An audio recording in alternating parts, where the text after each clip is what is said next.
Welcome to Times TV, a division of Times Media and Broadcasting.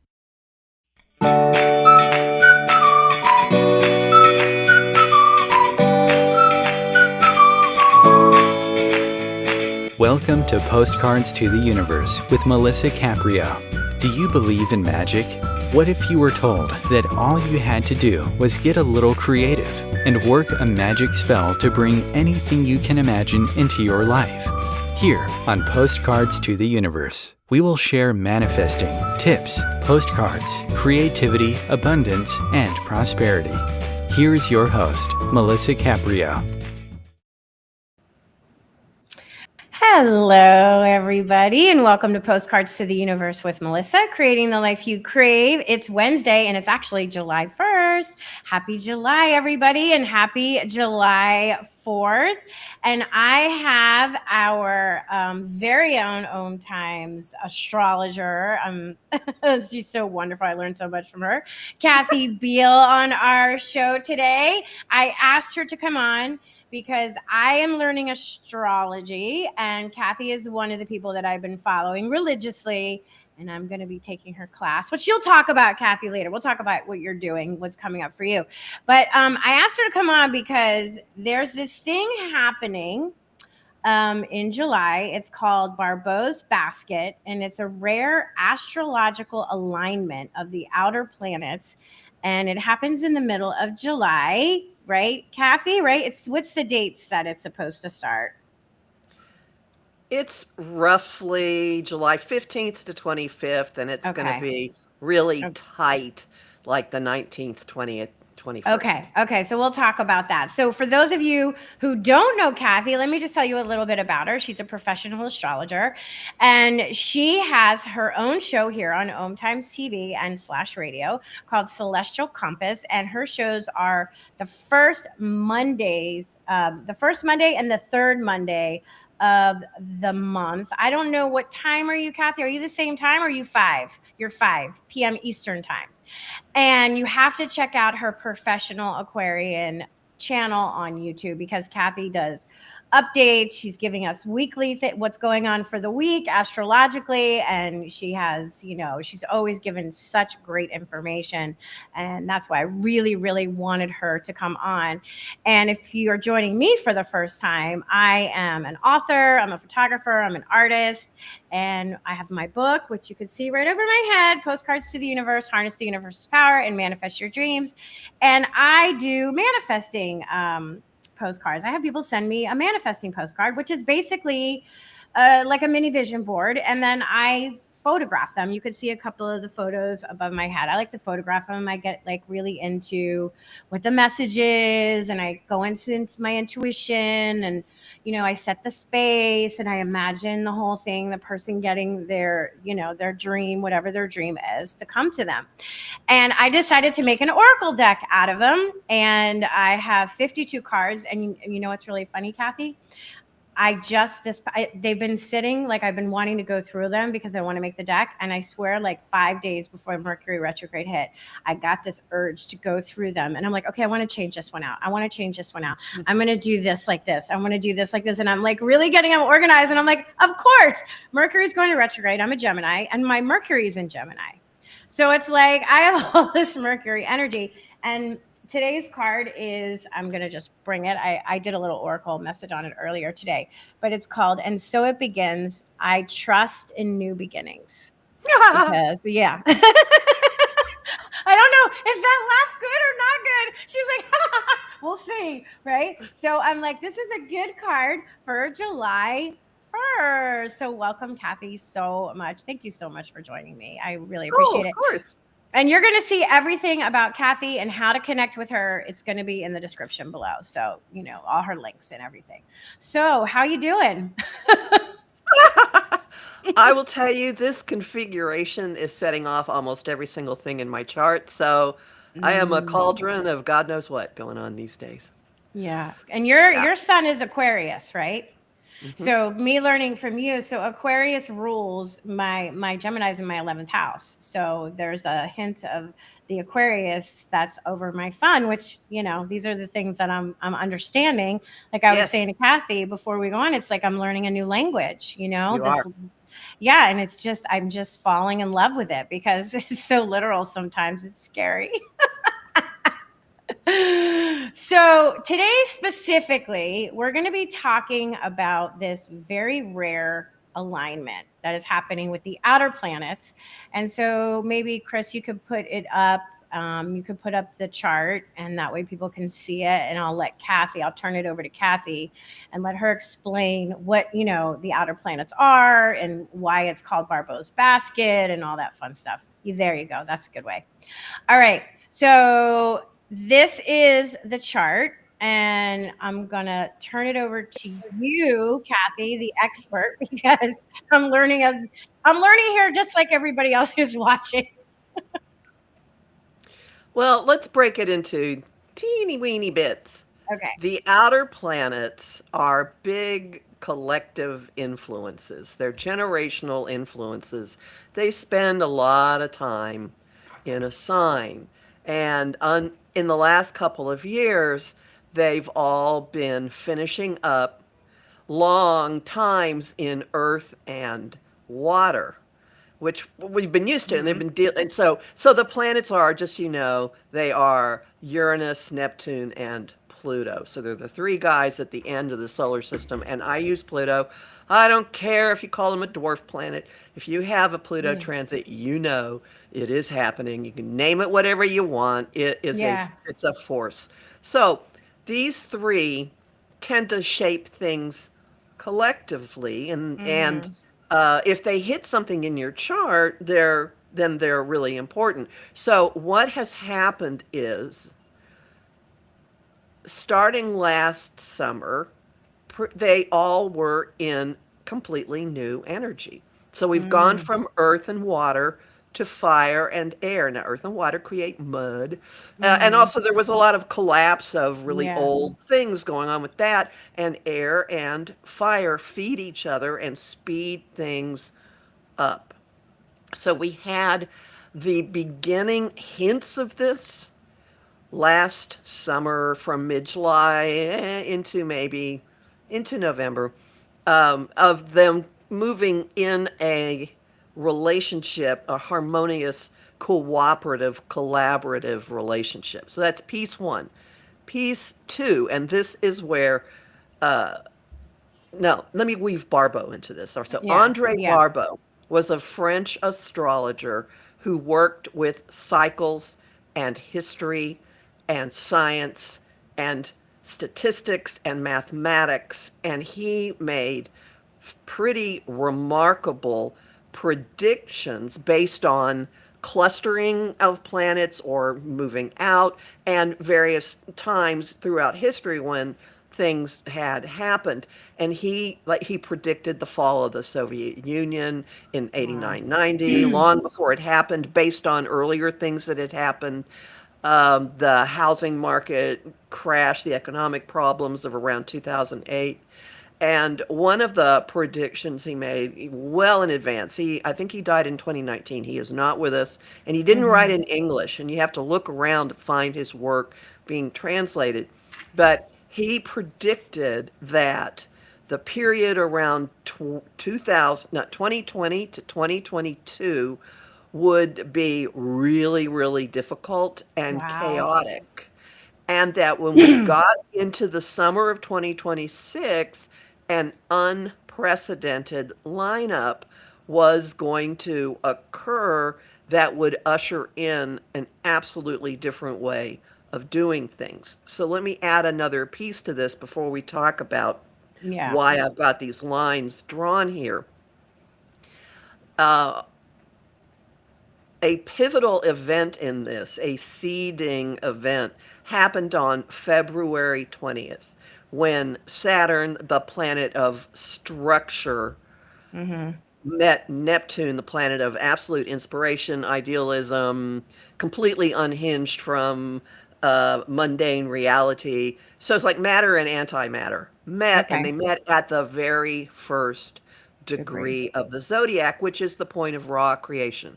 Right. And I know a lot of people who've run this particular aspect through a variety of, AI or computers or Mm. ephemerae or something, and ephemerides, and it has not happened during recorded history at this spot. Saturn and Neptune did meet right before the dawn of recorded history, and they meet in differing signs about every 36 years, and really big stuff happens, and often important in terms of redistributing power, uh, Mm. like from top down to more. This is a marker for democracy starting up in Athens, for the Magna Carta, a bunch of nobles Wow. going to the king and saying, we get to have a say. Right. So he saw this as being the moment that seeded the new way of being, which is now blossoming or flowering in this configuration.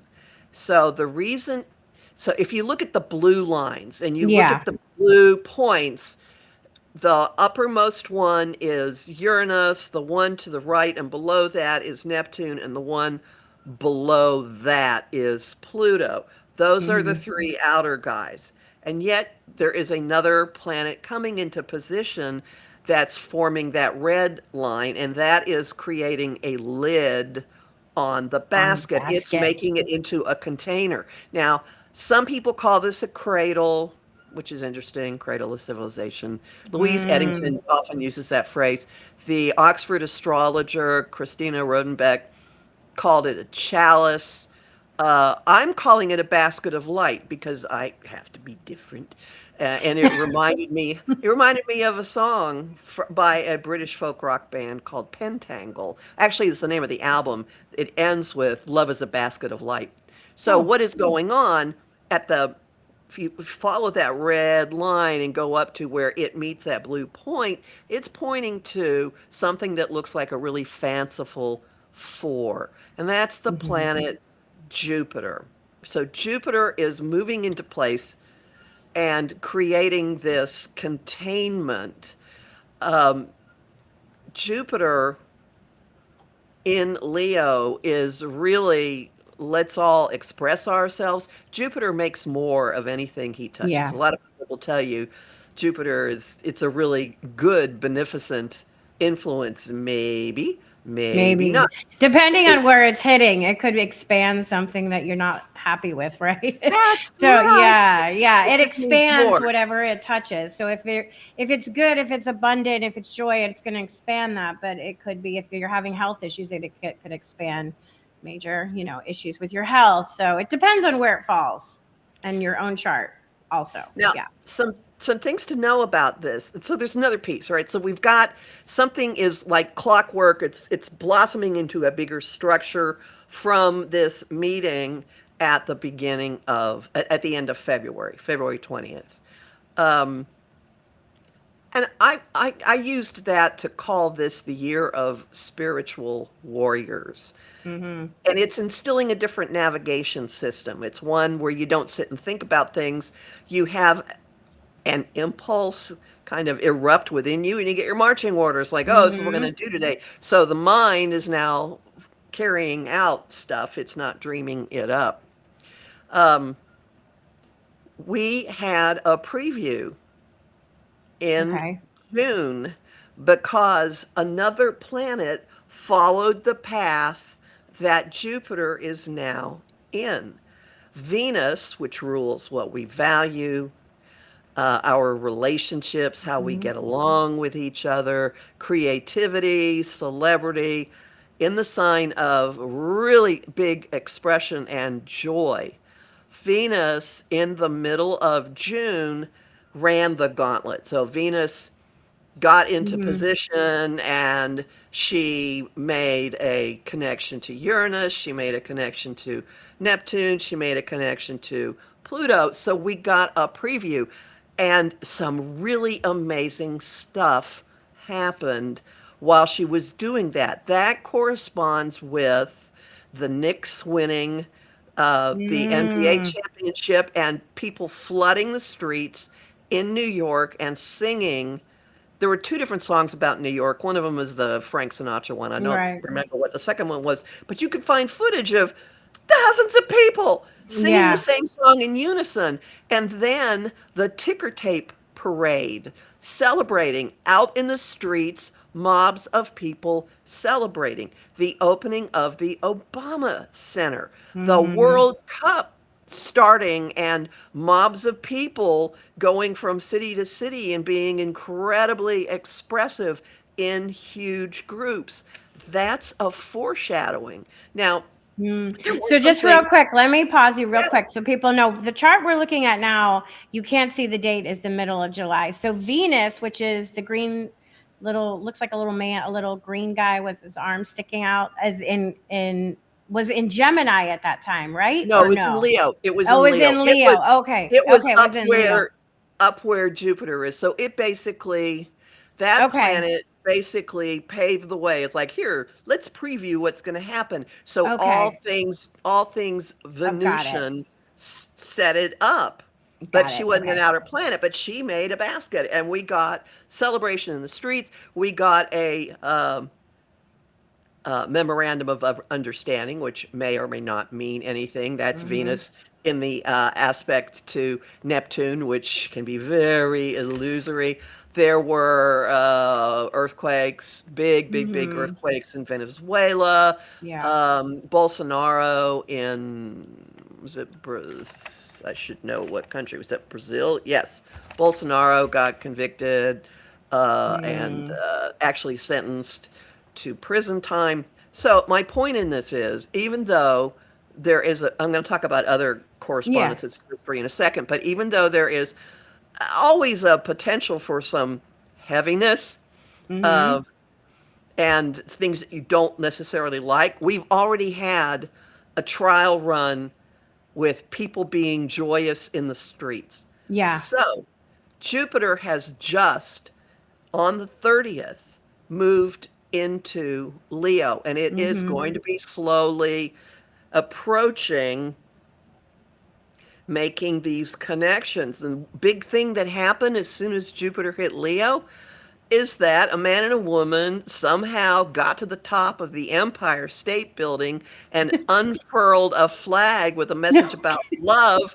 He proposed to her. Now he's been arrested, but that's the perfect, Oh, I absolute didn't see showing. that story. That's Oh, it's great. I gotta incredible. look it Hold on. up. I gotta look it up. I got to tell you exactly what this thing said because it's going to go in my news Oh, roundup. I love it. Well, Leo is I'm a Leo rising and a Leo moon in the first house. So Jupiter is now going across my rising and my moon in the first house.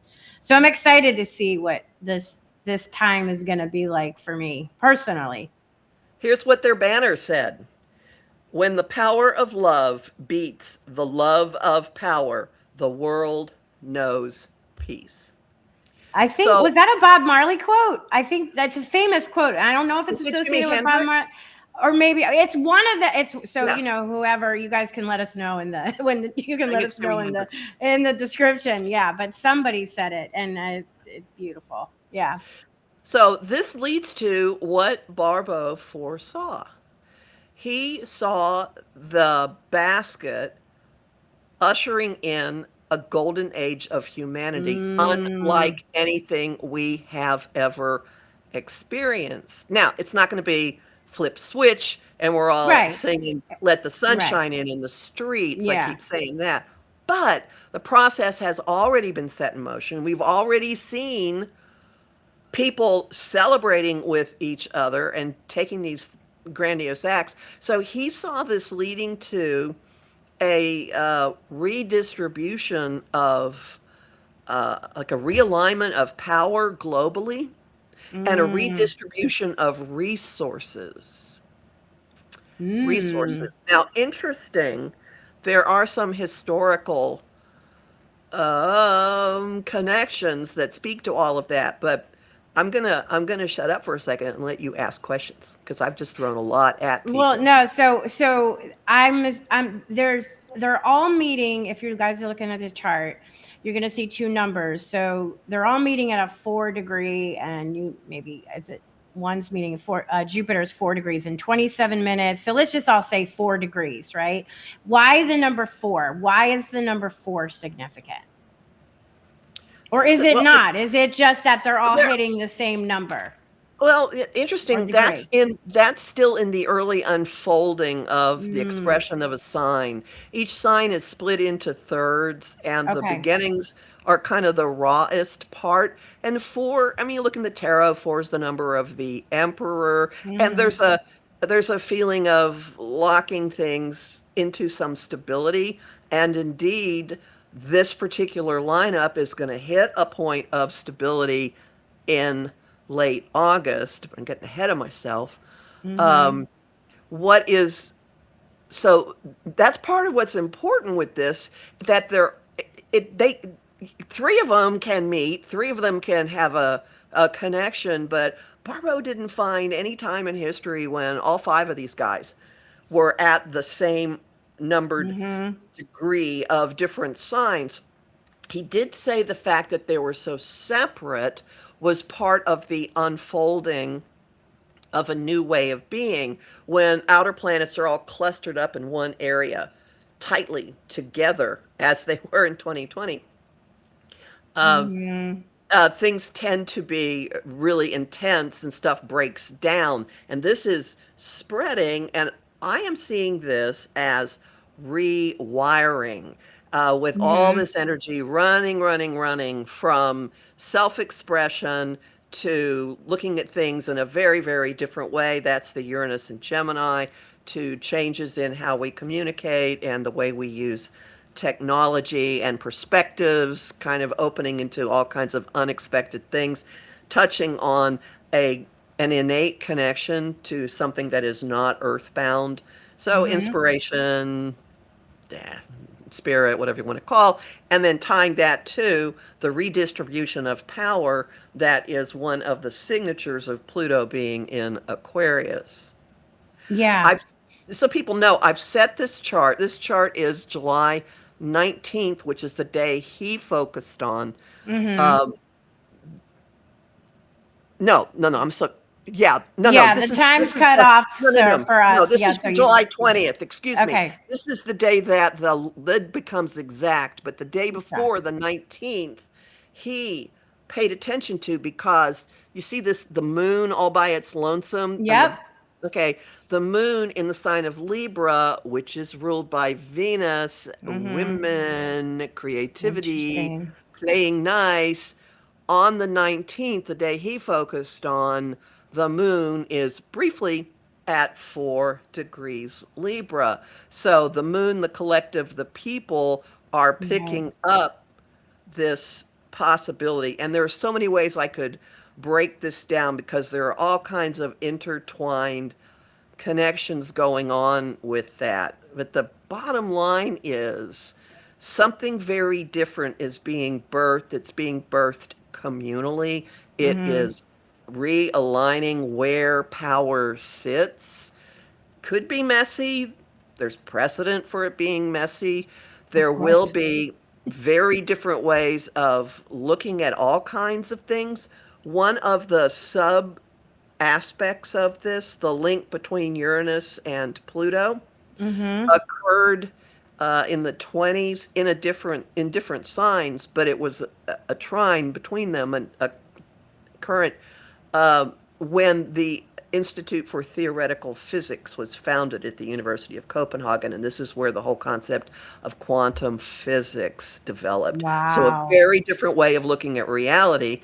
And astrologer Rick Levine, who's the one that made that connection, at least as far as I've seen, says that this particular, I'm drawing lines in the air. Yeah, because it's we don't have her, like when Kathy does her chart, she has her little pointer where she's got an actual live chart up where she could do that. We have a picture, so she's pointing her finger. So just follow along. So one piece of this is going to be a very different understanding of reality. Maybe it means something that the super collider has been turned off for 4 years for work. Maybe it doesn't. I don't know. I'm not getting on in that discussion, but interesting coinciding.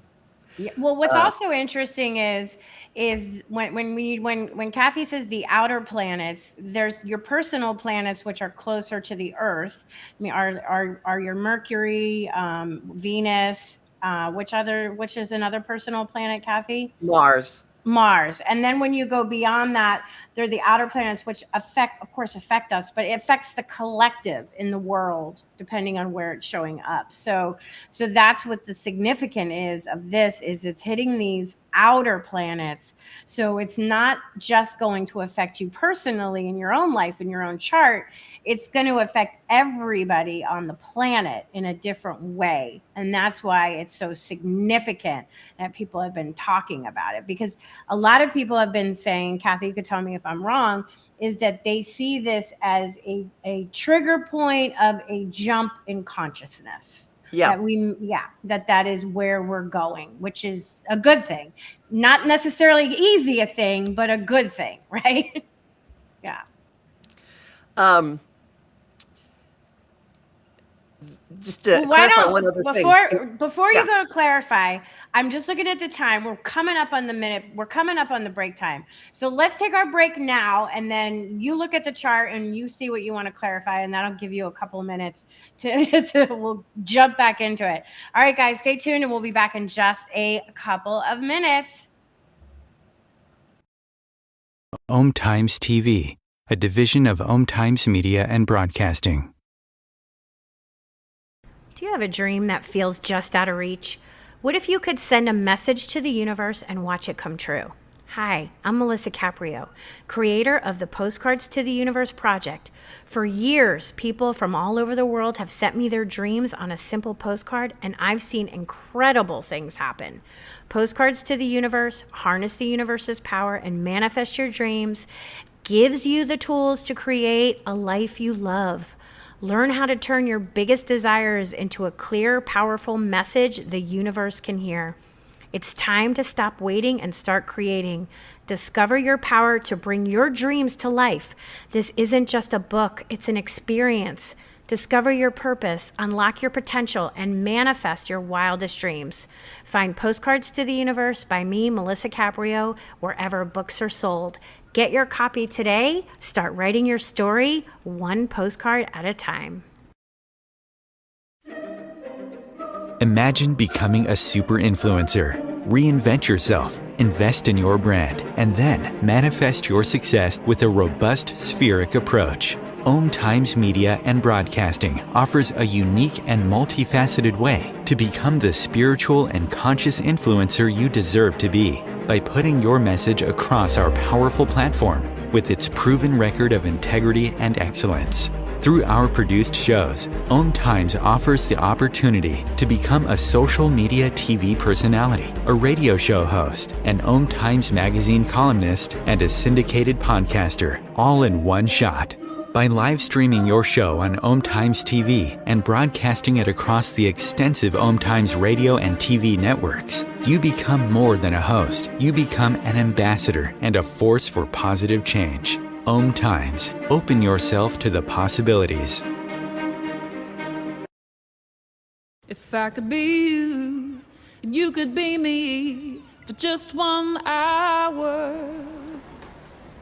If we could find a way to get inside each other's minds. Walk a mile in my shoes. Walk a mile in my shoes. Well, before you abuse, criticize, and accuse. Walk a mile in my shoes. Welcome back. So, Kathy, I have to tell you, my friend texted me, you were right. It is Jimi Hendrix who said that. And he actually sent me that video earlier, but I hadn't had a chance to look at the text before getting on live today. So he messaged me during the commercial. He's like, I sent you that earlier. You didn't see it. Woo, cool. Yeah. So that's great. Okay, go ahead. So what did you want to clarify? Oh, what I wanted to explain was that the inner planets, Mercury, Venus, and Mars, do kind of like affect what the day-to-day stuff is like. Yeah. Yeah. Okay. So we do feel them collectively. And the backdrop to this basket locking into place is a long retrograde of Mercury in the sign of Cancer, which Mm-hmm. is its most emotional expression. So we're in a period of incredible nostalgia, for one thing, Mm-hmm. and people running information through their emotions. Yeah. And there's a high probability of taking things personally. Mm-hmm. Blah blah blah. Yeah, okay, fine. But this could kind of bring us an awareness of what we've lost, how things Mm-hmm. are different, as everyone locks into, hell no, we're not going to keep up with this.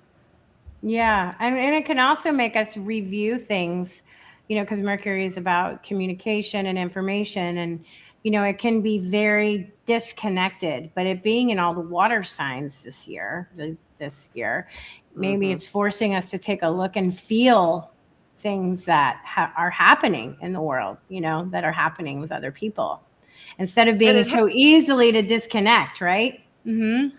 and it has the potential for us to actually experience and express how we've been feeling about Yeah. things. Mm-hmm. There's been a lot of Things. Things. things. So, Kathy, why don't we talk a little bit about the houses that they're in and the significance of the houses and what that means for the collective? All right, so let me explain that this chart is run for the United States. It's set Mm-hmm. in Washington, D.C. Perfect. And when it's the day before, the 19th, the day that Barbault looked at, Mm-hmm. they're still in the same places. Okay. Mm. So, what's important to Interesting. know is, first off, let's see, where am I going to start? I'm going to start with Neptune in Aries. So, Okay. Neptune near the 9 o'clock position, the guy that looks Mm-hmm. like the trident. So Mm-hmm. he's in the house of allies, relationship dynamics, Mm-hmm. open enemies. So this is the relationship house, and it could pull in help from other worlds, other realms. Mm-hmm. It could open people to really beautiful connections with each other. I don't know, being a daredevil and climbing to the top of the Empire State Building, getting Yeah, my engaged, that God. something.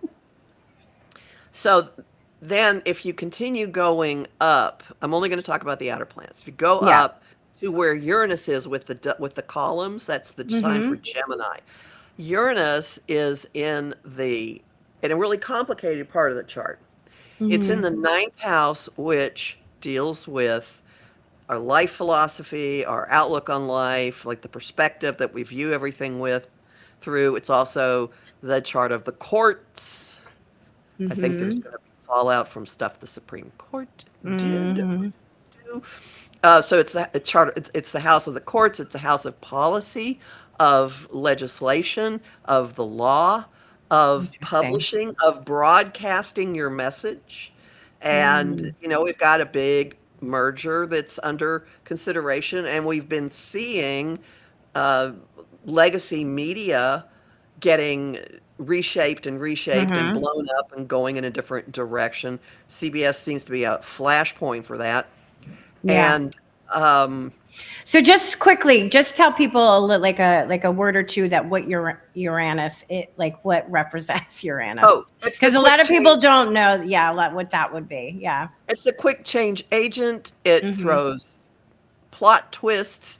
It's awakening. It's liberating. It's Mm-hmm. shocking. It's Yeah. sudden. It's unforeseeable Yeah. often. Perfect. So this is Perfect. this is the monkey wrench lightning bolt Yeah, thrower. got So it. if we go left from him, Mm-hmm. where Jupiter is, Jupiter and Leo in the 11th house. The 11th Mm-hmm. house is Congress. It's Interesting. group associations and organizations. It's friend groups. It's long-term wishes. So, Interesting. and if, you know, Congress has gone on vacation again, as you and I are talking, who knows what will be happening by the time. Every single time I don't think they work anymore. Truthfully, they're always being sent home.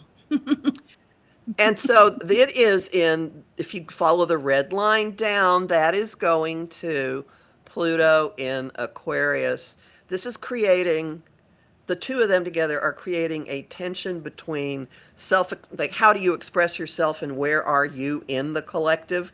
But it's also the king versus the people, which has some history that we'll talk about in a second. And Pluto in Aquarius is in the fifth house of risk taking, of speculation, of creative self expression, and of children. I'm thinking that rulings about trans children gonna have a shelf life here. Things will continue to happen. So all these points together are connecting in the U.S. How the technology, how we communicate, where power is, what people do. I think Polymarket was actually voting on Supreme Court decisions. That would be a fifth house thing. And that I heard that. So that tying to Neptune in the house of partners and open enemies. It could be the spiritual connection or somebody who's just completely throwing up clouds and gaslighting everything, connecting to the ninth house of everything imaginable having to do with what we do with our information flow. Oh, this is also the house of foreign people, so the immigration issue. Oh, interesting. So, With the so whole you can ruling. look at Uranus and Pluto as, oh, the Supreme Court decided the Constitution actually says birthright citizenship, and now we've got somebody in the administration saying, oh, this is horrible. We're going to have to start barring pregnant women from coming into the country. So that would be a connection between the ninth and the fifth. I'm not saying it's going to happen, but Right. it fits the imagery. Right. So does that help a little bit? And then Yeah. when it's on the 19th, when the moon fits into it, the moon is the collective, and it is in the house of identity and personality and what's out in the world. So I see this as a communal force taking center stage, and people who are in positions of celebrity being more and more and more important in setting things in motion as to what happens here. So artists are a big thing. And I'm going to say that giant performance art act of climbing to the top of the Empire State Building is definitely a sign. It's taking a flag for where this is going. Yeah. Well, I'm seeing too, which is interesting. The Republicans, or some of the Republicans, and even JD Vance saying, well, what Nixon did wasn't that bad. Like just crazy stuff. And I don't know who was one senator or congressman, I'm not sure, was talking about the Salem witch trials. Like they didn't go far enough. Yeah. Like it didn't go far enough. And I'm thinking they are getting more and more extreme in their talking points. And what would that be? The Uranus and the ninth? Neptune. Uranus, Neptune. Yep. Okay. Yeah. And then you have smaller elections, and you're seeing the more progressives getting voted in. Right. So we're seeing that happening on the flip side of it, right? Where people are like, I'm just getting this is just my own intuition. People aren't buying the bullshit anymore. People don't believe the gaslighting anymore. They see it for what it is. And I think, the last gasps of breath of the very, very, very dedicated MAGAs don't want to admit that they were conned. And I understand that. I get nobody wants to be conned. So they're holding on for dear life. But did you see what was it? The mall, the big celebration? Nobody was there. It's like they can't tell you that something that your eyes are seeing different anymore. It's not working anymore, right? And so that gives me a lot of excitement. And that I'm seeing from just listening to you sharing how it's showing up in the astrology, There are two other things I want to work in here, and one of them is coming this weekend. Okay. So let's look at Uranus up there.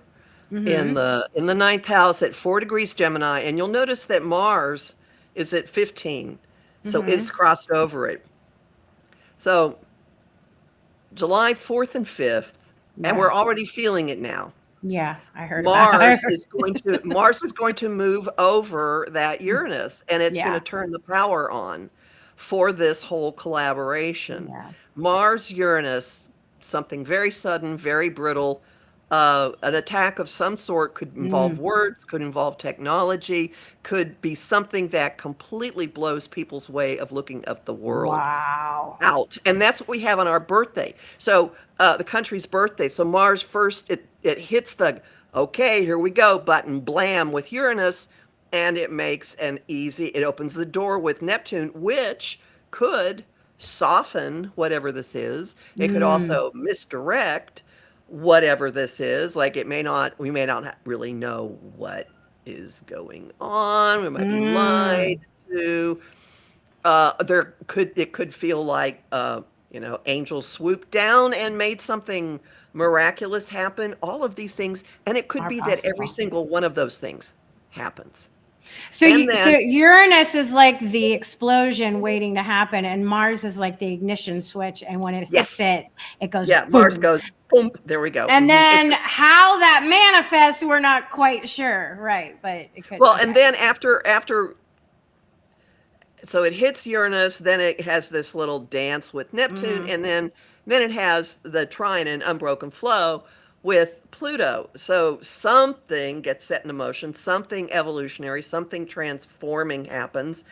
It's possible there could be massive, imagine, technology issues over the weekend. Mm. Like a system could go down or a network or Mm. Yeah, like a grid or something, or I have something could get hacked.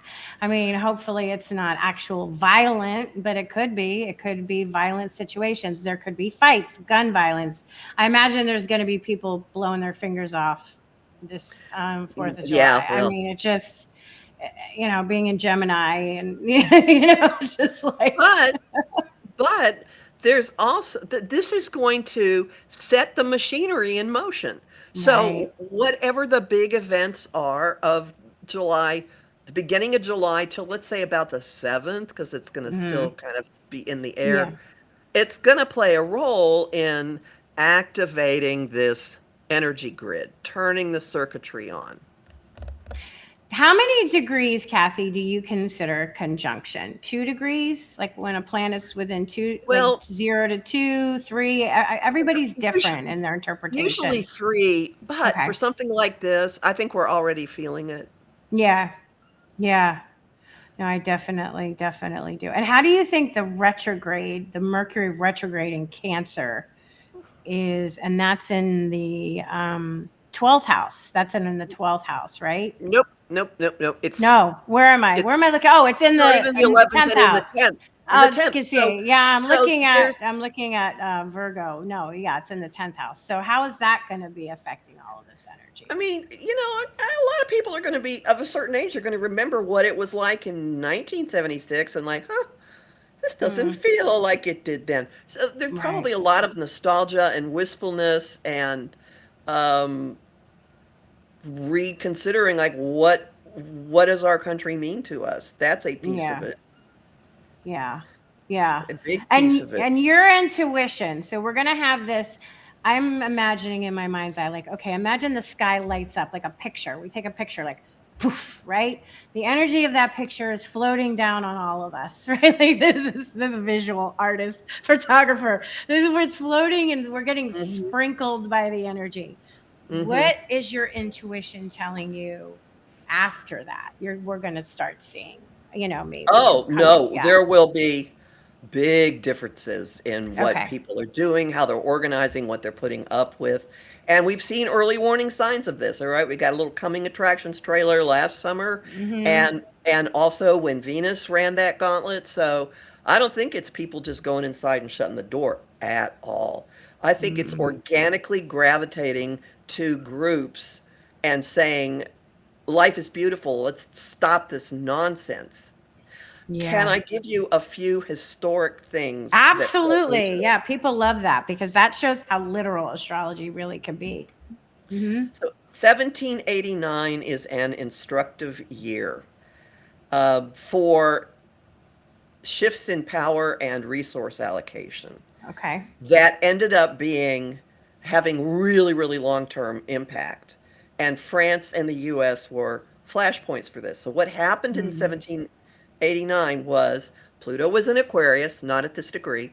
Pluto was in Aquarius, Jupiter was in Leo, formed an opposition, and Neptune, which is now in Aries, was in Libra, in communication with both of those planets. So Uranus wasn't part of the picture, but Okay. three of the five players from this time were collaborating with each other. And so in the US, a lot of the foundational components of our country were founded. We had our first president. The Constitution went into effect. There was a statute Wow. creating courts. The Treasury was created. The Post Office was created. We had our first Secretary of State. That's the Libra stuff. Thomas Jefferson.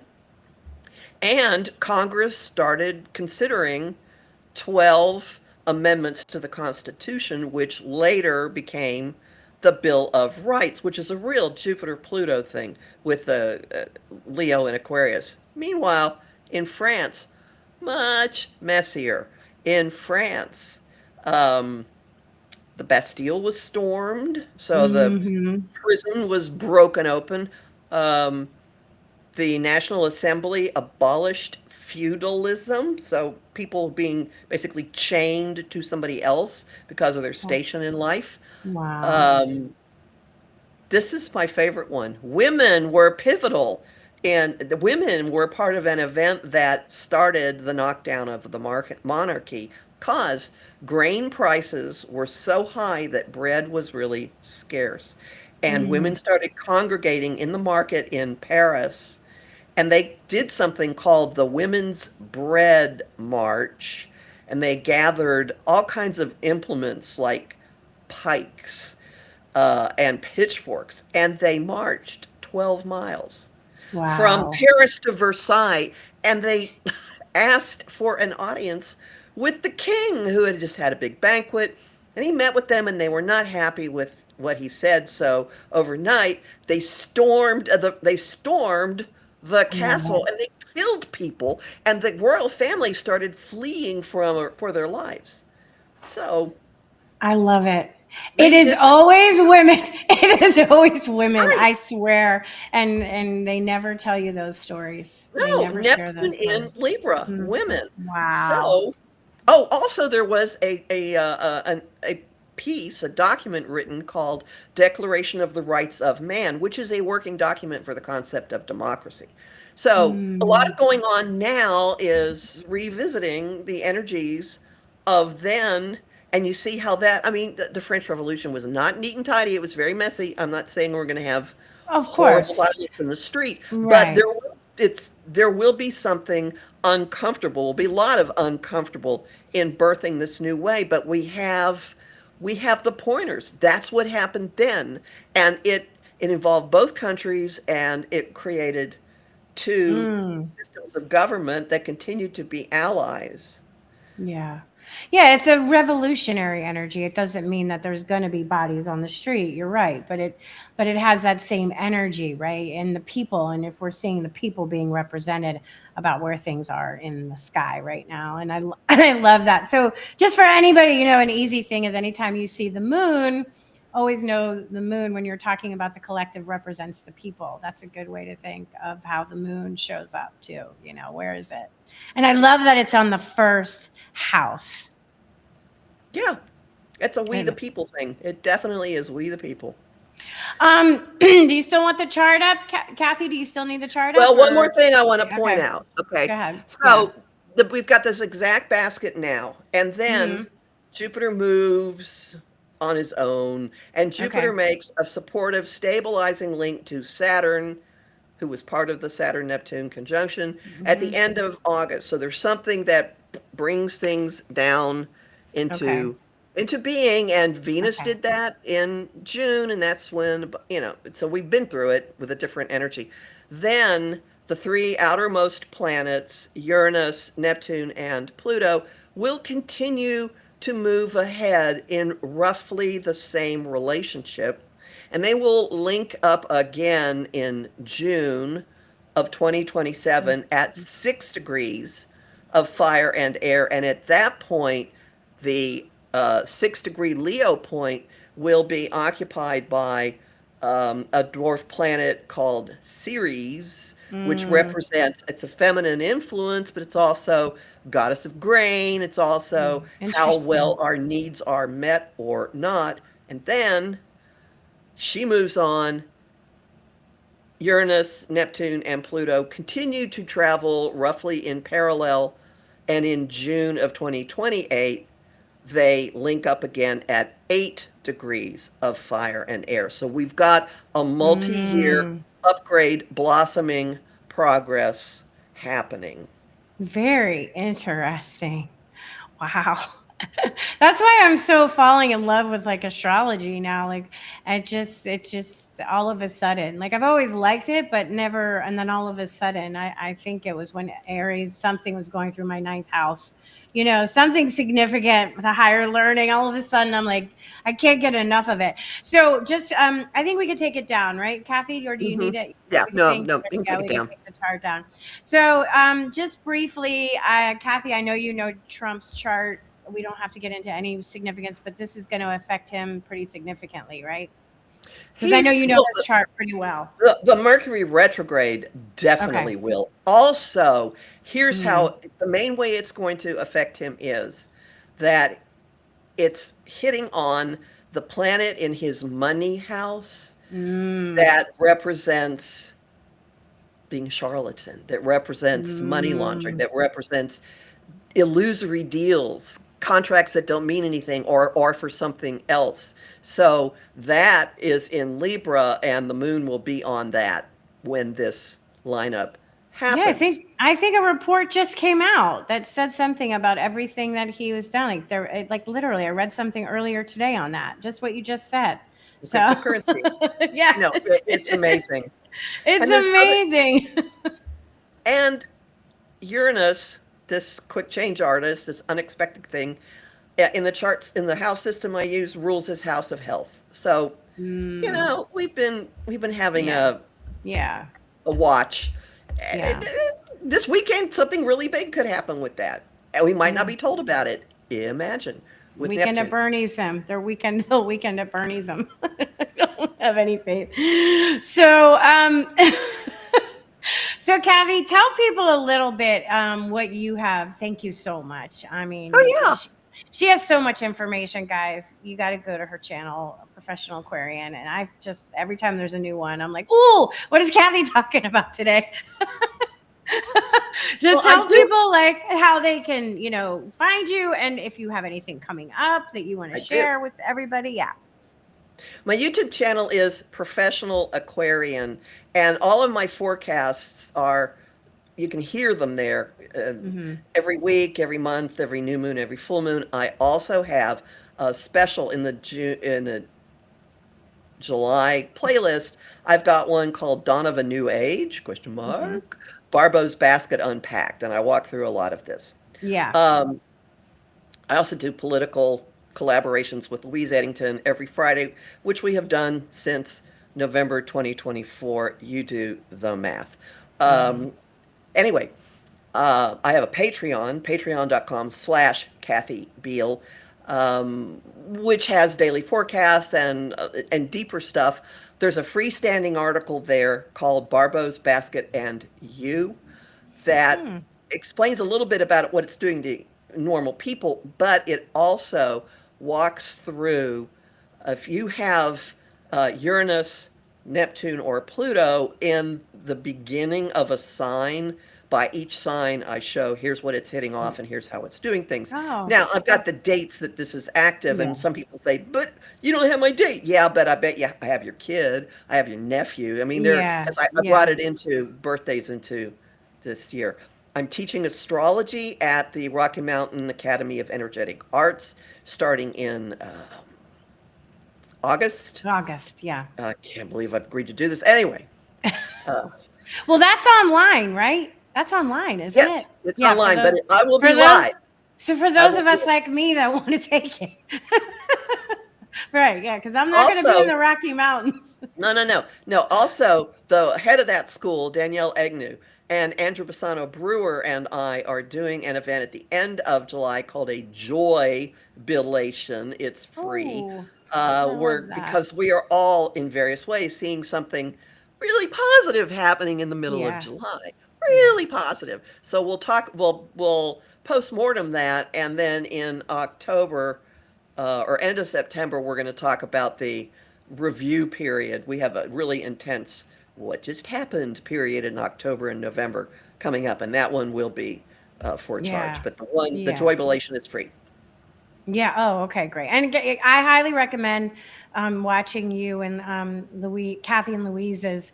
They do it every week, and I've been following along every week religiously since November. And I've learned so much about, because they break down, what's happening in the news, and then what's going on in the chart and what's coming up the next week, and then they review it so you can actually see how it's playing out. And that is really helping me understand astrology globally instead of just my own personal chart, which I really, really do appreciate. Thank you. Because I think somebody's got to teach us, because there's so much more than when we're being seen. Somebody recently said I was doing the astrological equivalent of Heather Cox Richardson, and I went, yes. Yes, that's a great description. You are. Oh my God. Well, Kathy, oh my God. We are like out of time. I can't believe it. It was so fun having you. Thank you so much, guys. Please go check out her show, Celestial Compass. And I thank you all so much for being here with me today and listening to Postcards to the Universe with Melissa, creating the life you crave, wishing everyone a wonderful week filled with joy, abundance, and love. Peace. Bye.